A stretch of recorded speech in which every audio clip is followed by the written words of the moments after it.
रायगड जिल्ह्यातील खालापूर तालुक्यातील सॉल्ट रेस्टॉरंटचे मालक वीरेन आहुजा या विकासकाच्या मनमानी कारभाराविरोधात 2 वृद्ध शेतकरी महिलांनी आंदोलनात्मक पवित्रा घेतला आहे।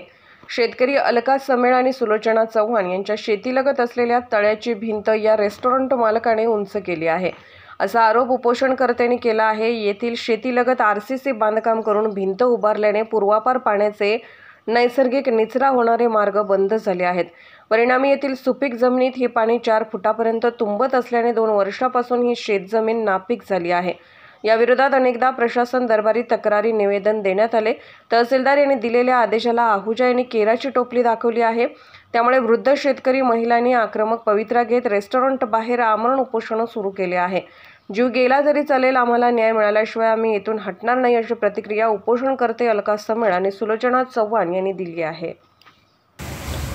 आम्ही सगळे व्यवस्थित आहोत, सगळे शिकलेले आहोत, तरी सुद्धा शेती सोडलेली नाही आम्ही, कारण आमच्या आईने आम्हाला सोडू दिली नाहीये। माझ्यामुळे दुसऱ्यांच्या हॉटेलमध्ये जाऊन पार्ट्या करत नाही, आम्ही आमचं करतो व्यवस्थित। आणि त्या माणसाला तुम्ही असा त्रास देता? हा कोण एवढा लागून गेला? तुम्ही कोण? तुझ्या असतील पीएमओ पर्यंत तुझ्या ओळखी असतील, पण तू आमच्या जीवावर उठशील? एवढी काय लोक घाबरतात मला कळतच नाही।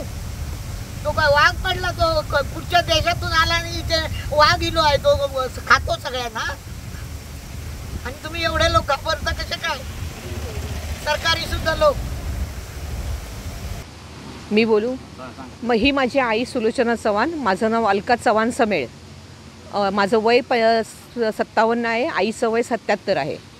आम्ही इथे 47 वर्षापासून शेती करतो आणि आत्ता 21पर्यंत काही प्रॉब्लेम नव्हता। 2021पर्यंत 2022ला वीरेन आहुजा जे सॉल्ट रेस्टॉरंटचे मालक आणि ऑलेंडर फार्मचे मालक आहेत, त्यांनी तलावाची उंची वाढवून आमचं पाणी जवळजवळ 2.5 एकर जमीन पाण्याखाली घालवली, ज्याच्यात 3.5 ते 4 फूट पाणी साचतं। त्याच्याविरुद्ध आम्ही तहसीलदारांकडे गेलो। तहसीलदारांनी त्याचा सर्वे करून हे केलं, सर्वे केला, त्याची सगळी मोजणी केली आणि त्याच्याप्रमाणे ऑर्डर दिली आम्हाला। आणि त्यांना असं सांगितलं की ती भिंत तुम्ही कमी करा पाण्याची, जेणेकरून आमच्या शेतामध्ये पाणी साचू नये। शेतात भिलवले डॅमच्या दिशेने जाणारं जे पाणी होतं ते अडवल्यामुळे बॅकवॉटर आमच्या शेतामध्ये येतं आणि त्याच्यामुळे जे नुकसान होतं ते शेतीचं झालं नुकसान, शेतीपूरक व्यवसाय म्हणजे कृषी पर्यटनाचं नुकसान झालं आणि गुरांच्या चाऱ्याचं नुकसान झालं। तसंच बोरिंगमध्ये पाणी शिरल्यामुळे पिण्याच्या पाण्याचंही नुकसान झालं। तर हे सगळं नुकसान झाल्यामुळे आमचं म्हणजे त्याचा सगळा आढावा तहसीलदारांनी घेतला, ते सगळं त्यांनी हे केलं, परंतु ती ऑर्डर मानण्यास ह्यांनी नकार दिला म्हणजे त्याची इम्प्लिमेंटेशन केलंच नाही। तहसीलदार मात्र त्याच्यावर त्यांनी इम्प्लिमेंटेशनसाठी कुठलेही प्रयत्न केले नाही। उलट ते मला असं म्हणाले की तुम्ही कोर्टात जा।